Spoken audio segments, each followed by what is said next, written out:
A nerdy pro gamer runs into a beautiful girl at a game event, only to discover she's a friend he just met in the game. Even more shocking, she introduces him as her new boyfriend to all her friends there. Could this be the start of something unexpected? What is her motive? Let's find out.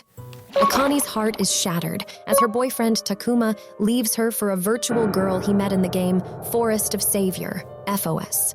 She seeks comfort at Momo's apartment. Momo, finding the situation amusing, advises Akane not to mope. Meanwhile, Akane reflects on how Takuma introduced her to FOS, still baffled by his gaming passion leading to infidelity. A text from Takuma requesting his pricey gaming equipment back sparks Momo's comment that Akane is better off without him. Returning to FOS, Akane finds she's been removed from Takuma's friends list. While playing alone, she meets Yamada, a withdrawn guild member. Their conversation turns cold when he shows no interest in her breakup and asks to camp at her location to find the Seer Stone. Offended, she tells him to find another place. Akane notices an announcement for FOS's first-year live event. Memories of Takuma flood back, leading her to tears as she struggles to move on. To prepare for the event, she and Momo go clothes shopping, intending to make Takuma regret his decision. The shopping trip results in a stunning makeover for Akane. On the day of the offline event, Akane's absorbed in the activities when she hears Takuma's name. After running into someone and falling, she realizes it's Yamada she's collided with. What follows is an awkward encounter leading Akane to introduce Yamada as her new boyfriend when Takuma and his new girl approach. Yamada agrees to play along when Akane offers him a Seer Stone discount code, leaving Takuma on his knees, stunned. Despite considering her act successful, Akane's jealousy is piqued by seeing Takuma's girlfriend console him. Akane and Yamada head to a pub where their conversation continues to be candid and blunt. Akane opens up about her plan to make Takuma jealous, and Yamada shares details about his gaming career. The conversation reveals his disinterest in romance, leading Akane to reflect on her own heartbreak. Akane's emotions overflow, leading her to the restroom where she discovers an injury from her earlier fall. Returning to find Yamada gone, she's soon relieved when he comes back with band-aids. This moment of kindness from Yamada breaks her down, and the evening concludes in a daze of tears and drinks. The next morning, Akane wakes up hungover at Yamada's place, finding him busy playing game. Dressed in a tank top and jeans, she's immediately alarmed and disturbed. A one-night stand? Yamada, ever cold and mysterious, assures her that he simply helped her in her intoxicated state. Phew. Feeling a mix of shame and relief, Akane quickly departs Yamada's residence, but not without a nagging worry. Her dress was soiled, but why was she in a tank top? Yamada washed it, a small kindness that puzzles her as she heads home.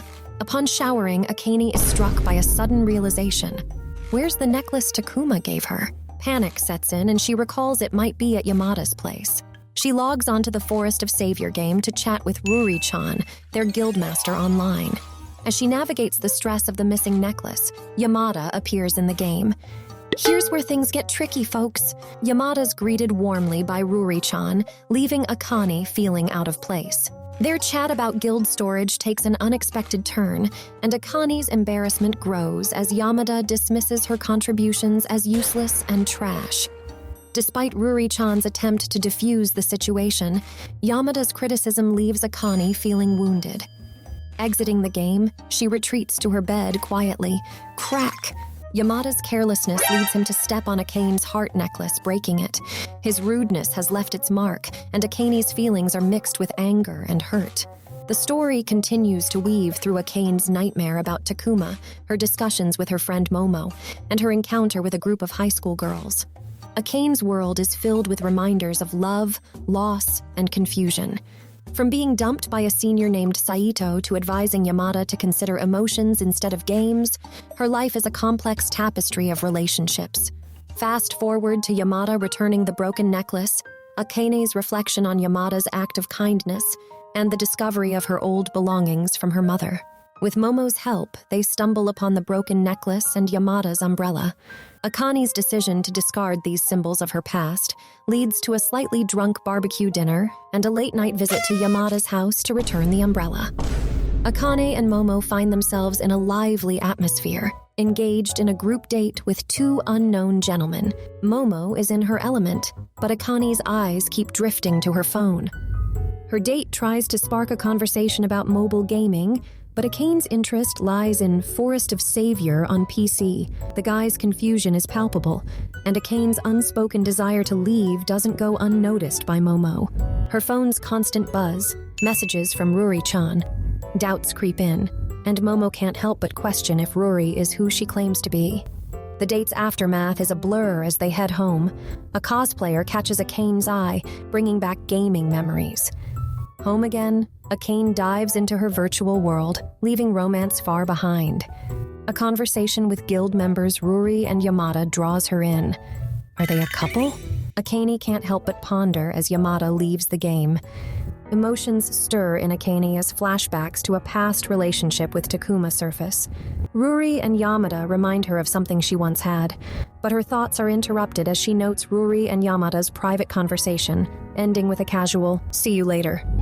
A new day, and Akane's mind is awash with thoughts of Yamada and Ruri. Even running into her previous date can't break the spell. A fleeting glimpse of a girl resembling Ruri's character throws her off balance. But what really leaves her reeling is Yamada's approach to the girl and their departure together. Returning home, Akane reflects on her feelings, the mystery deepening. Ruri's message about an upcoming Forest of Savior cafe meeting doesn't go unnoticed. Akane's excitement wins over her doubts, and she accepts the invitation. Fast forward, and Akane's near the train station, excitement bubbling.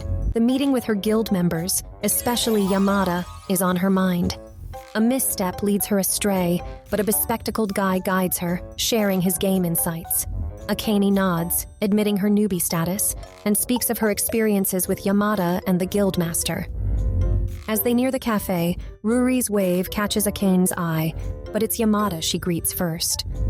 The girl she thinks is Ruri doesn't match up, and a man named Ita introduces her to the real Ruri. The shock is unmistakable. Suddenly, we're pulled into a flashback from Yamada's perspective.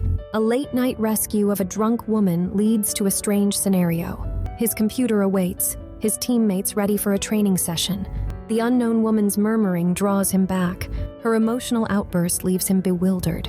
Her tears, her pleas, her sudden sickness, all weave into a night he won't soon forget. Our characters gather at the picturesque Forest of Savior-themed cafe. Eita and Takazo, an old strawberry farmer, are as giddy as children with candy canes, while Akane is busy evaluating everyone like she's a talent scout. Then comes the big mix-up. Akane thinks she's talking to Princess Ruri, but surprise, that's not her. It's Runa, Eita's younger sister, and guess what? Eita is Princess Ruri. Hold on to your seats. This is just the beginning. Introductions fly around like birds in spring. Eita, 19, reveals his in-game persona. Much to Akane's shock, Akane's world is spinning, but the introductions continue. Takezo is there too, but he's the lone wolf of dungeons. Runa? Oh, she's staring at Akane like a cat eyeing a suspicious new toy. Yamada? A handsome fellow with secrets. Misunderstandings? We've got him in spades.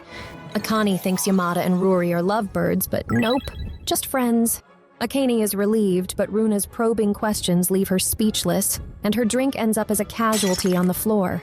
Yamada rushes to the rescue, accidentally brushing Akane's hand, leaving both of them blushing like cherry blossoms.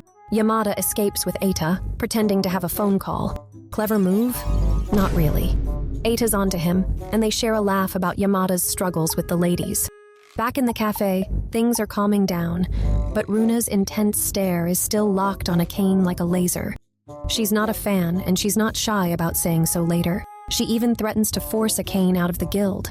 Watch out, Akane. Time to go home, Akane bumps into Yamada, but instead of an awkward moment, they discover the women on the train are admiring Yamada. Who can blame them? Akane thinks. She's mesmerized too. Off to the convenience store they go. Akane's worried about Yamada's diet. Seriously, pudding for dinner? She darts off to fetch him some homemade curry and reflects on how happy he seems. Yamada's waiting, reminiscing about Akane's past sadness and appreciating her newfound positivity. When Akane returns, she's all smiles and full of food. But wait, there's a call from Runa, apologizing and extending an olive branch. Akane's delighted, and Yamada can't help but smile too. Back home, Yamada's tutor job with Runa clashes with her hangout plan with Akane, but he just can't stop smiling at the thought of Akane's joy. Yamada was in the middle of fiddling with his computer mouse when Ida called him with a tutoring request for his younger sister, Runa. Yamada knew about Runa's plans with Akane, but he agreed without a second thought. Fast forward to Saturday, October 3rd, 11:52 a.m. Akane's eagerly waiting to meet Runa, but she finds a creepy stranger instead. Ugh, those comments about her appearance. Super unsettling. And following her to the restroom? A huge no-no. Back at Ida's house, Yamada's puzzled about his sudden tutoring session with Runa. Little does he know that Akane's in quite a bind with that strange guy who's knocking on the restroom door. Talk about a tense moment. But Runa's not as clueless as she seems. She spills the beans that the stranger is a big fan of her brother's in-game character, and now it's time for a rescue. Takezo, angry and worried, joins Aita, Yamada, and Runa in a car, and they head to Akane's location. Runa's a little jealous of Akane's attention, but don't worry, she agrees to be friends. They find Akane with the stranger, and Takezo's ready to fight for her. Hey, he knows a lawyer after all. But wait, Akane's hurt. The stranger tried to help but ended up scaring her. Yamada apologizes for the confusion, but Runa's upset and runs away. Akane stumbles and Runa comes back to check on her. What's this? A stomach ache? Better send the guys for medicine. Now it's just Akane and Runa, and instead of anger, there's understanding and bonding. Akane proposes to go hunting together and assures Runa that she's there to be her friend. That's heartwarming. The guys return with the medicine, but surprise! Akane and Runa are already friends, and Runa's tears have turned to smiles. Yamada's captivated by Akane's relieved smile. They talk about the situation, and while Akane's agitated, she's more upset about not spending time with Runa. But hey, she's confident they'll be friends. As they talk, that pesky fan reappears, proposing to Akane, but she promptly tells him to take a hike. Nice try, buddy, but that ship has sailed. Runa Sasaki-chan, a pampered princess brought up under the watchful eyes of her caring family and excelling in her favorite online game. Despite her love for the familiar, she shies away from anything unknown, maintaining a distance from her classmates and embracing a life governed by obedience and quietness.